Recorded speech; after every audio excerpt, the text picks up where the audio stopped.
tout le monde, on se retrouve pour une petite vidéo tuto aujourd'hui. Donc après vous avoir présenté la fabrication d'un leurre en bois, aujourd'hui on va commencer à s'intéresser aux leurres en résine. Donc la première étape pour réaliser vos leurres en résine, c'est de bien sûr fabriquer un moule. Et c'est ce qu'on va voir ensemble aujourd'hui. Je vais essayer de vous détailler toutes les étapes pour réaliser votre propre moule. Alors soit avec un leurre que vous aurez sculpté, ou un leurre du commerce, un leurre qui vous plaît, ou n'importe quoi.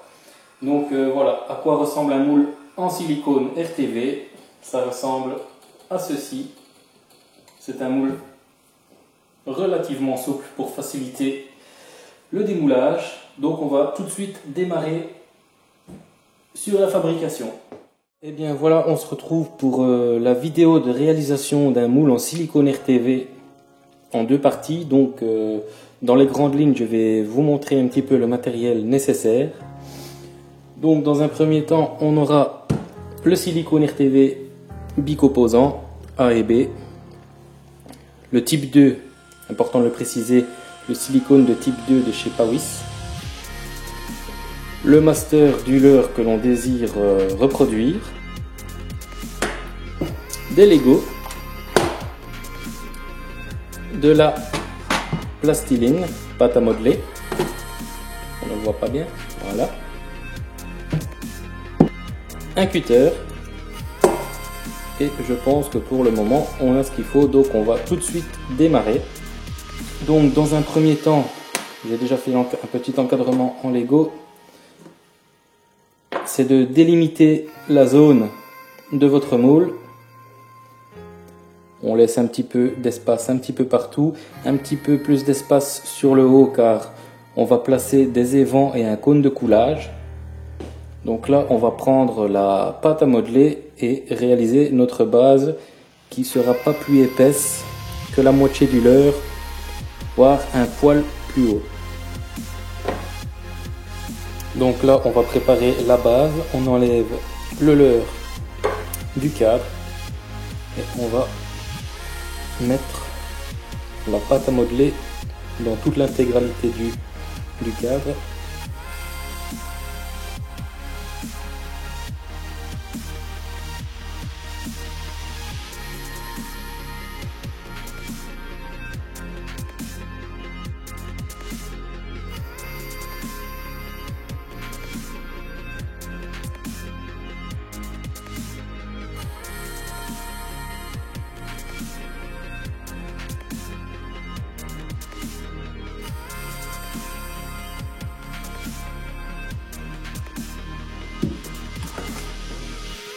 Donc là, on a appliqué la pâte à modeler dans toute l'intégralité du cadre. On va essayer de faire des beaux joints au niveau des Lego. Donc voilà, ainsi on est sûr que notre silicone ne va pas s'infiltrer. Maintenant, on replace notre leurre.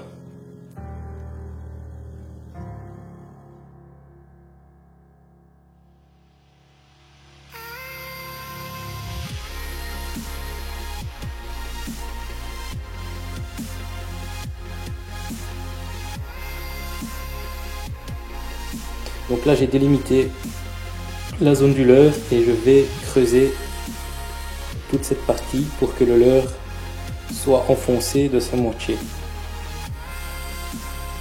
Donc là je vais prendre, si je le retrouve, le cutter, je trace en profondeur la forme du leurre.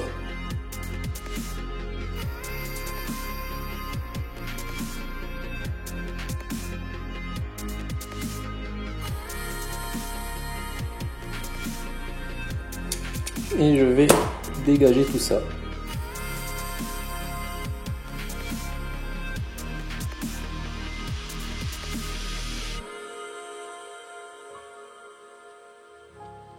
Une fois tout ça creusé, on va enfoncer le leurre jusqu'à sa moitié. On se base avec les anneaux. C'est peut-être même mieux de l'enfoncer un poil moins que la moitié, ainsi on a les anneaux qui ressortent bien. Ainsi sur la première partie du moule, on aura une belle empreinte des anneaux pour faciliter le placement des anneaux dans le moule par après. Et une fois le moule le leurre placé, on lui fait un beau joint tout autour. Il faut absolument éviter tout petit écart, même si pour les plus maniaques, si la pâte à modeler n'est pas bien droite, qu'il y a toutes des bosses, c'est pas grave, car le moule va se faire en fonction que les deux parties vont bien s'imbriquer l'une dans l'autre. Donc pour ça, il n'y a pas de souci. Mes premiers moules, je m'amusais à toujours bien les aplatir, mais au final, on a toujours un beau résultat à la sortie du leurre en résine.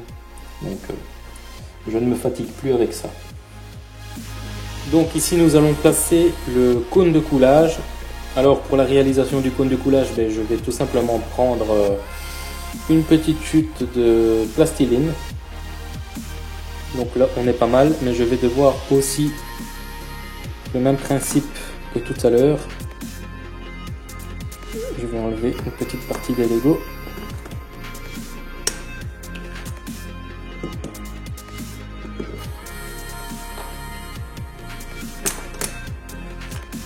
Voilà. Je vais venir tracer l'emplacement. Et pareil que pour le leurre, je vais creuser.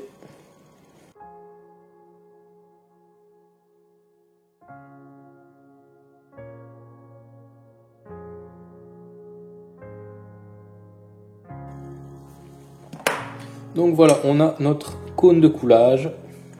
On va passer aux évents. Donc petite précision pour les évents, il ne faut pas être inférieur à un diamètre de 3 mm pour faciliter l'échappement de l'air et pour évacuer le surplus de résine. Donc moi j'utilise du fil électrique. Voilà, c'est un fil de cuivre gainé et j'ai mon bon diamètre et je peux les régler comme bon me semble. Donc je vais en placer un sur l'arrière du leurre.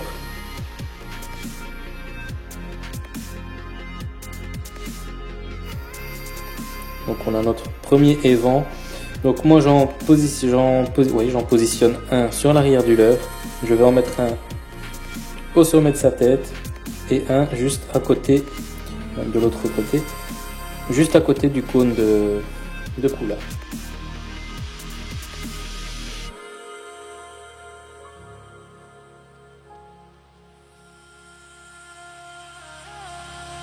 Donc voilà, on a notre cône de coulage positionné ainsi que nos 3 évents. Donc maintenant, il ne nous reste plus qu'à positionner les points de centrage du moule. Donc pour ce faire, moi j'avais des gros plombs guillotine que j'ai coupés en deux. Et je viens tout simplement les positionner comme ceci. Et on peut y rajouter aussi, par exemple avec la tige de mon pinceau qui est un peu arrondie.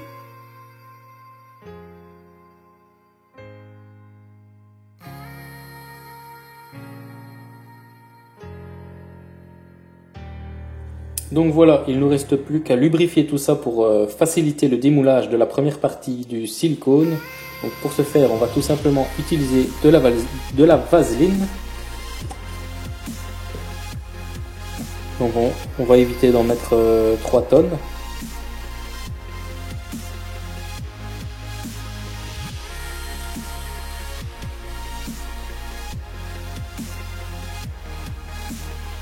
Donc voilà, la vaseline, une fois appliquée, je vais remonter un petit peu le mur de Lego. Avant de passer au mélange du silicone, je voulais vous en parler pendant quelques secondes. Donc ici on a un silicone de type 2, donc c'est le jaune, que vous pouvez retrouver sur le site Pawispech. Donc le mélange est très facile à faire, c'est un dosage 50-50, très simple à réaliser. Donc ce silicone convient donc pour le moule des leurres durs ainsi que pour les leurres souples.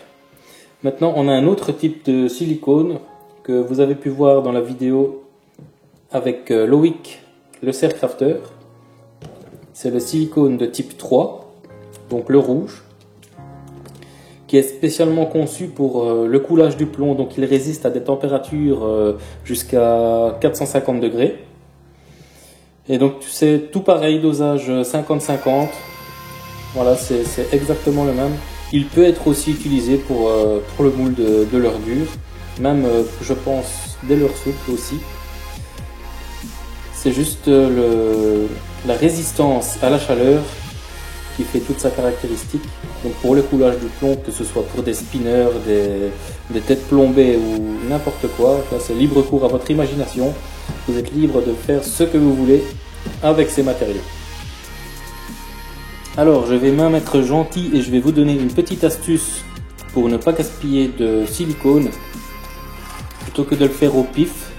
Donc on va mesurer la longueur de notre moule qui fait 17,5, la largeur qui fait 8 cm et la profondeur, je vais la mettre sur la deuxième rangée. Donc allez, il y a 18 mm, on va arrondir à 20 mm, donc 2 cm. On va tout simplement faire un petit calcul. On prend notre calculatrice, donc on fait les 17,5 fois les 8 cm fois les 2 cm et on va rajouter fois 1,2. Donc là je sais que je vais devoir utiliser 336 g de silicone. Et comme j'ai deux composants, je vais faire diviser par 2. Donc j'ai 168 g du composant A et 168 du composant B. Voilà. Donc on va passer au mélange. Donc j'ai bien dit 168 g. Donc une autre petite astuce, déjà, c'est d'utiliser un contenant transparent. La deuxième astuce, c'est de commencer par le blanc. Pourquoi? Parce que notre mélange sera de couleur jaune et en mettant le blanc en premier, on pourra apercevoir ce qui reste dans le fond et sur les parois de blanc pour obtenir un mélange bien homogène. Donc on est parti, on va mettre nos 68 g, 168 g.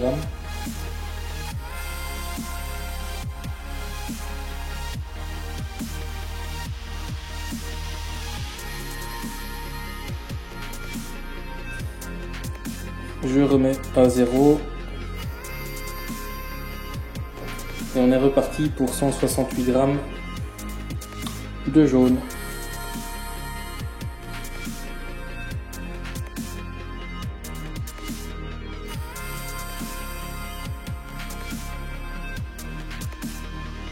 Voilà.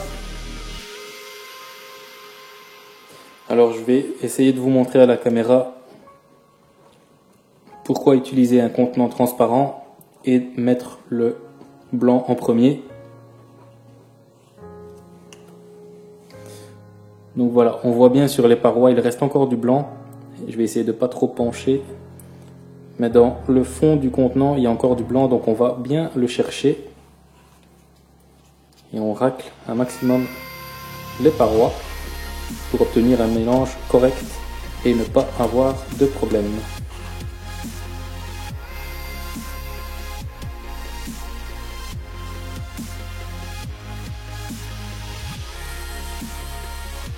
Bon là, on est pas mal.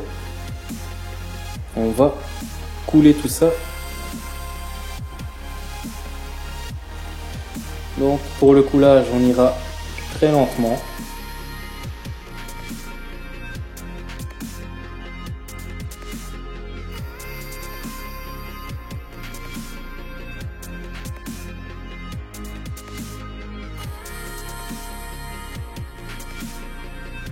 Et nous revoilà un petit peu plus de 2 heures après pour l'étape du démoulage de la première partie.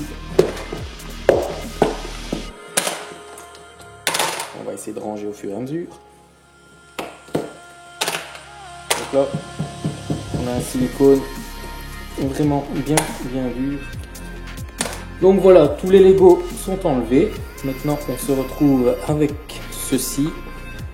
la plastiline qui colle bien au support qu'on va démouler. Donc voilà, ça vient tout seul.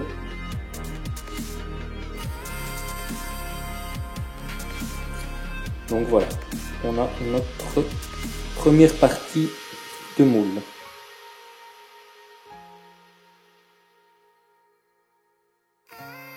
Donc vous voyez, on a quand même un certain niveau de détail.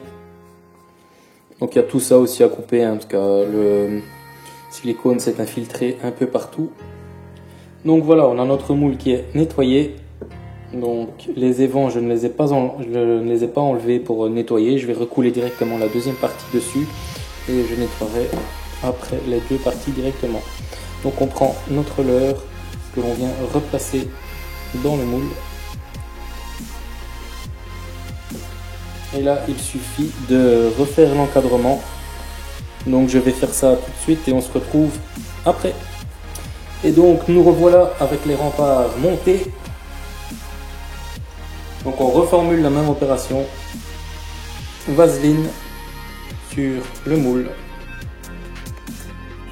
Donc je vais passer l'étape du mélange vu qu'on l'a déjà vu une fois. Mais on connaît déjà les dosages. On refait exactement le même dosage. Comme ça, on a deux parties identiques et non pas une plus épaisse que l'autre. Donc, à tout de suite pour le coulage. Donc voilà, le deuxième mélange a été réalisé avec exactement les mêmes dosages. Donc, rebelote, on coule sans faire le bourrin.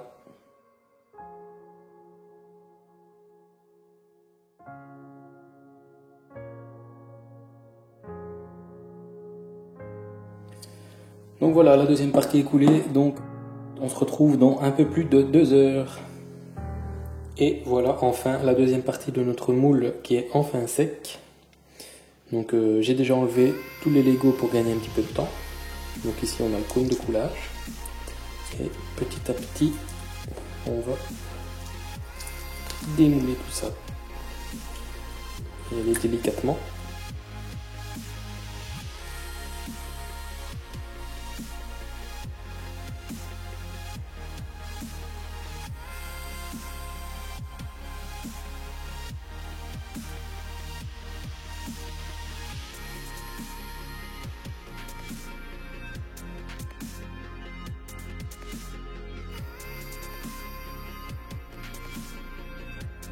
Voilà, on a nos deux parties de moule qui s'imbriquent bien l'une dans l'autre. Le cône de coulage et les 3 évents. Donc il ne reste plus qu'à couler un leurre.